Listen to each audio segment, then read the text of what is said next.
কৃষ্ণই লাহেকে ফটা বস্ত্ৰ পিন্ধি পেলাই এঘৰ গৃহস্থৰ ঘৰলৈকে সোমাই গ'ল। গৃহস্থই নাজানে ভগৱন্ত গৈছে বুলি। আৰু বলোৰামক ক'লে, মই যিটো অভিনয় কৰিম তুমি কৰিব নোৱাৰা, তুমি আঁতৰৰ পৰা চাই থাকিবা। কৃষ্ণই লাহেকে ফটা বস্ত্ৰ পিন্ধি এঘৰ গৃহস্থী ঘৰলৈকে সোমাই গৈছে। আৰু গৃহস্থী ঘৰত সোমাই গৈ বাহিৰৰ পৰা মাত লগাইছে, ভূ ভৱতী ভিশ্ৰাম দেহি। আৰু গৃহস্থই এমুঠি হাতত চাউল লৈ খোজনীয়াক দিবৰ কাৰণে আহিছে। তেতিয়া কৃষ্ণই মাত লগাইছে, গৃহস্থই চিনি পোৱা নাই যে তুমি মোলৈ কি লৈ আহিছা। কৈছে, আনক দিয়াৰ দৰে তোমালৈ এমুঠি মই চাউল লৈ আহিছো। তেতিয়া কৈছে, মই তোমাৰ ঘৰত চাউলৰ অভাৱত অহা নাই। কিয় আহিছা? যে তুমি মোৰ অৱয়ৱটোলৈ চাই দিয়াচোন, মোৰ শৰীৰত গোটেই ফটা বস্ত্ৰ। যদি তুমি মোক অকণমান বস্ত্ৰ দান কৰিব পাৰা, বহুত পুণ্য অৰ্জন কৰিব পাৰিবা।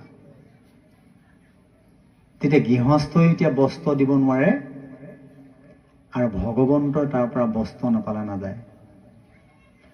দুইজনে বহুত সময় বাক বিতণ্ড লাগি আছে। আৰু বহু সময়ৰ পাছত কৃষ্ণই গৃহস্থক সুধিলে যে তোমাৰ পৰিয়ালৰ সদস্য সংখ্যা কিমান? বোলে 5 জন। কি কৰি চলা তুমি? তেতিয়া কৈছে, মই প্ৰকৃতাৰ্থত এজন ধোবা। ধোবা কাম কৰি মই যিকেইটা মূল্য পাওঁ, মোৰ পৰিয়ালটো মই সুন্দৰকৈ চলি আছো। তুমি ইমান দিনে ধোবা কাম কৰিলা, এই লুকুৱাই থোৱা বস্তু এটুকুৰৰ পৰা মোক দিব নোৱাৰিবানে? ধোবাৰ বৰ আক্ষেপ।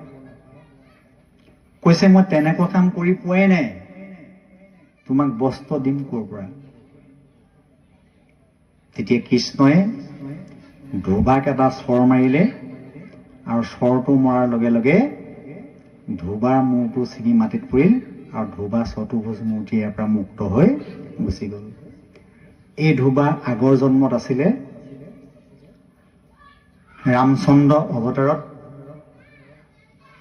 ৰামচন্দ্ৰই যেতিয়া ৰাৱণক বধ কৰি সীতাক উদ্ধাৰ কৰি লৈ আহিছিল, লৈ অহাৰ 3 দিনৰ দিনা ৰামচন্দ্ৰ যেতিয়া ৰজা হ'ল, ঘোঁৰা পিঠিত উঠি পেলাই গধূলি গধূলি মানে প্ৰজাসকলৰ মোৰ বিষয়ে কি আলোচনা কৰিছে, এইবিলাক মানে চোৰাংচোৱা হৈ পেলাই ৰামে শুনি আছিল।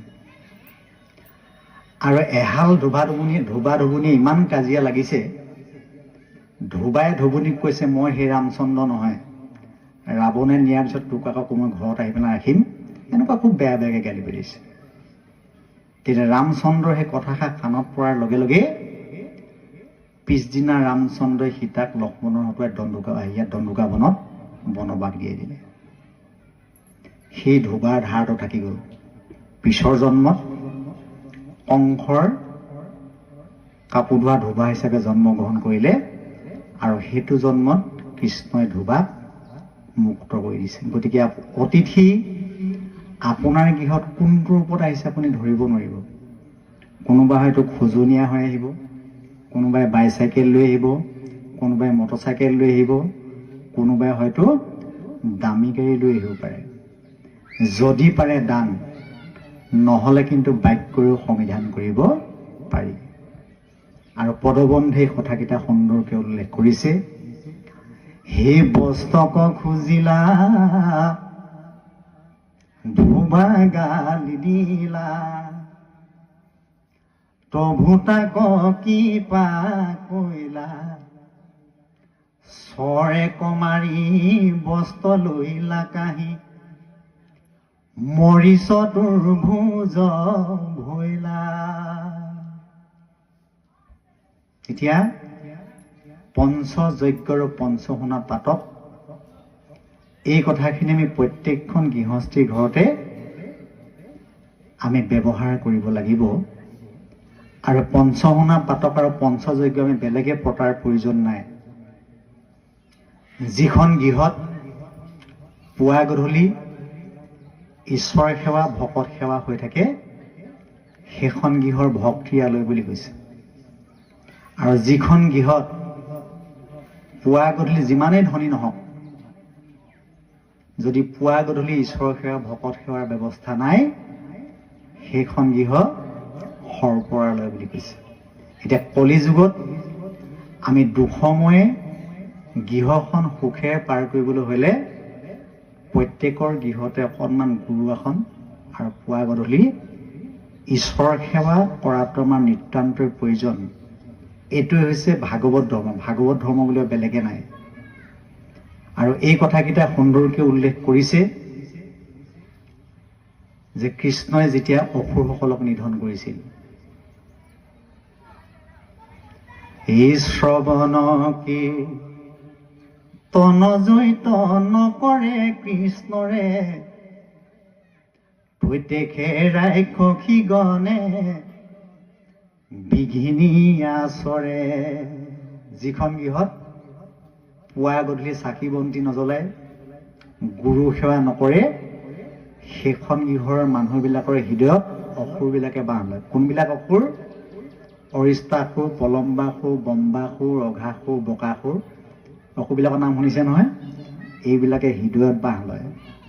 সেইখন গৃহত কি হয়? বাপেকৰ কথা পিতেকে নুশুনে, মাকৰ কথা জীয়েকে নুশুনে, শাহুৱেকৰ কথা বোৱাৰীয়েকে নুশুনে, অশান্তি অশান্তি। সেই অসুৰবিলাকে বাঁহ লয়। গতিকে সেই অসুৰবিলাক আমি নিধন কৰিবলৈ হ'লে যিখন গৃহত পুৱা গধূলি ঈশ্বৰৰ সেৱা ভকত সেৱা হৈ থাকে, সেই অসুৰবিলাকে সেই হৃদয়বিলাকত বাঁহ ল'ব নোৱাৰে।